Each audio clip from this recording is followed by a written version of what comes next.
What's up guys, Ken here again, and today I'm going to do something that I haven't done before. Now I've said that in previous videos that I'm going to do something that I haven't done before, and I didn't do it before, so this is something again that I haven't done before that I'm going to do again. Sounds confusing, but it's not.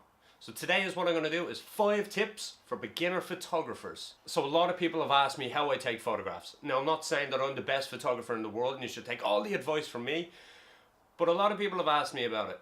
And so that's why I'm doing this video. Before we get into that, I realised that I haven't had a coffee yet today. So I think I'm going to have to go make a coffee. Let's go.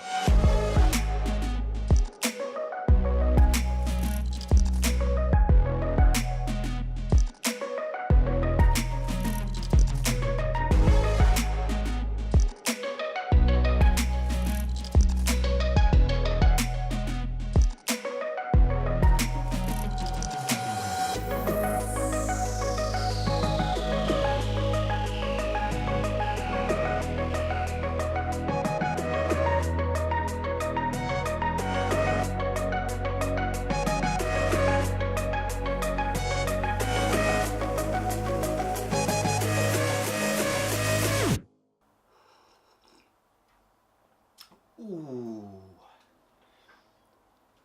that is nice.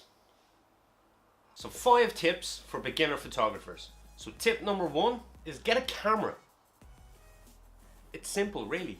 You can't take photographs without a camera. So the camera that I have in front of me would be my main, but if you can't afford to go out and buy a big camera, you have your phone. Your phone is probably one of the easiest and most accessible tools that you have to you. So your phone is more than likely 90% of the time in your pocket. So just take it out and take a photograph. It's gonna go everywhere with you. More than likely your phone is always by your hand. So you can just take it out, snap a photograph at any stage. So if you're going out anywhere and you don't even think about taking a photograph, your phone is gonna be in your pocket or in a bag. You can just take it out and take as many photographs as you want. It's as simple as really. So tip number 1, get a camera. Tip number 2 kind of relates to tip number 1, is keep your camera with you at all times. So most of the times when I go out, I either have my camera with me or I have my phone with me. There's always an opportunity for me to be able to take a photograph. So obviously you're gonna have the difference between quality if you have a more advanced actual physical camera or if you have just your phone. Before beginning, that doesn't matter. Just get out and start taking photographs, and that's the main thing. Tip number 3. Consider a tripod. So my setup here in front of me now, I have my camera on a tripod, so it's nice and still and it's clear. There's no shakiness going on. But if I'm out and about, as you've seen in previous videos, I normally have it on like a little Joby tripod and it's a bit shaky. So it may not be the best for hand holding that while taking a photograph. So consider a tripod. If it is with your phone, you can get the little Joby tripods with phone mounts on it. So you can just sit it down on a little wall, step back, frame up your photograph, click your little shutter on the screen. It's easy as really, and you'll get nice, clear, quality pictures. That's the main thing.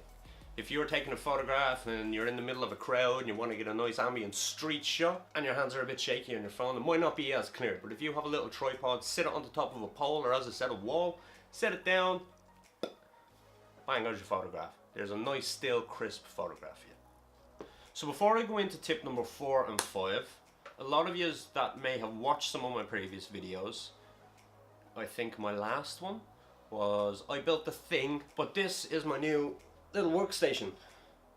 I'm quite happy with it. So before I get into the last 2 tips, I'm going to show you my little desk and my little setup that I have going on.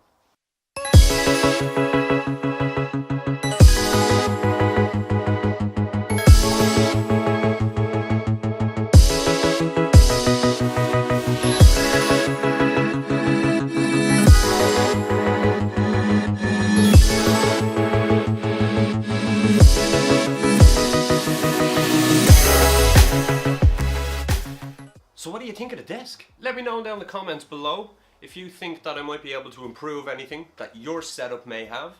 Drop a comment down below and let me know how I can improve mine. Tip number 4, change of perspective. So I see a lot of people going out and taking photographs. We'll go back to the street analogy. If you're in the middle of a street and you're taking a nice photograph, everybody is taking that photograph at the same angle. All at your eye level, camera straight up, bam, same photograph.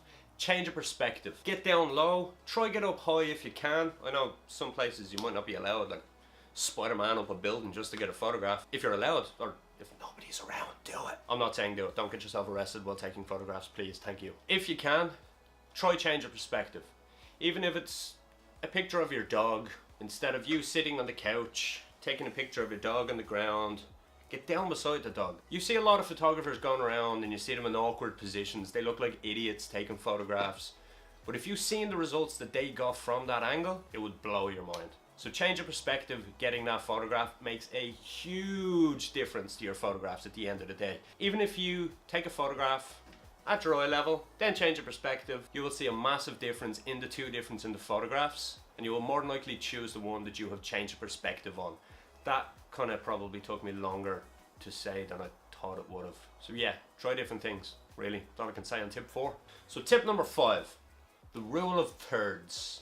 If you haven't heard of this theory, you can look it up. It's absolutely everywhere. Basically, if you think about it as in this frame, if you think of a split into 3, if you're doing a landscape shot, you will have land, horizon, sky.